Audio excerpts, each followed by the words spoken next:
Trees are very significant in the One Piece story. I know, you must be like, Cash, are you smoking trees? Yes, but that's not what we're here to talk about. Let me give you a couple quick examples. If we look at Fishman Island, we have the sunlight tree Eve, whose roots go all the way down to Fishman Island and actually provide sunlight and oxygen to it. This is obviously a reference to the story of the Garden of Eden in the Bible, where Adam and Eve resided in paradise, but were coerced by a serpent, which was actually the devil, to take the forbidden fruit from the tree, and thus were banished from paradise. Fun fact here, the first half of the Grand Line that's not the New World is actually called Paradise as well.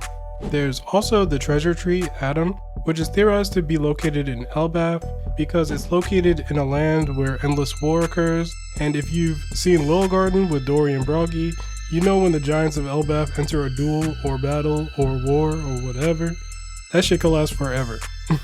This tree bears the strongest wood known to man, and the Oro Jackson and the Thousand Sunny are actually both made from wood from this tree. Treasure Tree Adam is obviously another reference to Adam and Eve, but it may also be a reference to the great tree of Norse mythology, Yggdrasil. Then there's also the holy white trees of the Shandians that were said to be the resting place of their ancestors, the tree of knowledge of Ohara, which held a poneglyph that talked about the ancient history and the ancient kingdom, and the whale tree of Zo, which held a road poneglyph. Okay, now that we've established that trees are super important to different cultures in the One Piece story, I have an idea on another tree that we'll see at the Holy Land of Marijvar. That's right, I'm talking about devil fruit trees. The reason I believe that a devil fruit tree probably exists at Marijvar is because the world government has access to some of the most powerful devil fruits in the world and are able to do whatever they want with them.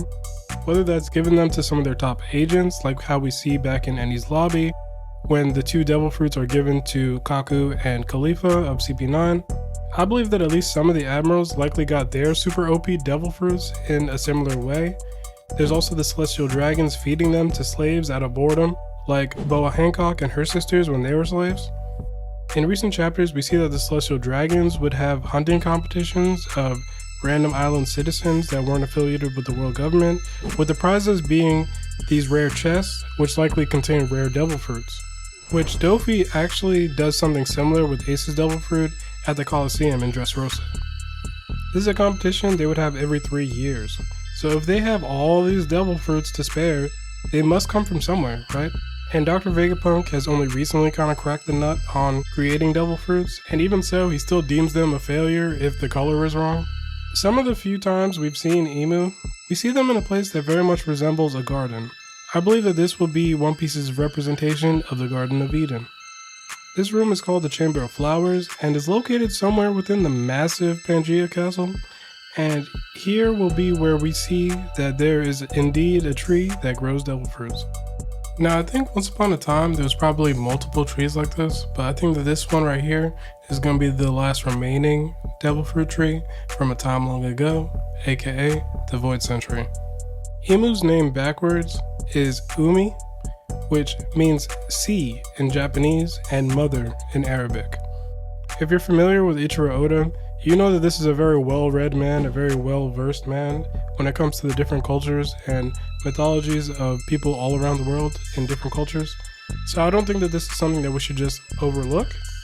If Emu is meant to be the mother of the sea, or the devil of the sea, it would make sense that whoever eats this fruit is banished from the sea by losing their ability to swim.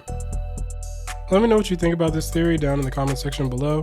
And if you like the video, do all the YouTube things like, comment, subscribe. And if you want to see who the true powerhouse of the Holy Knights is going to be, spoiler alert, it's not St. Garling, check out the video that'll be on the screen.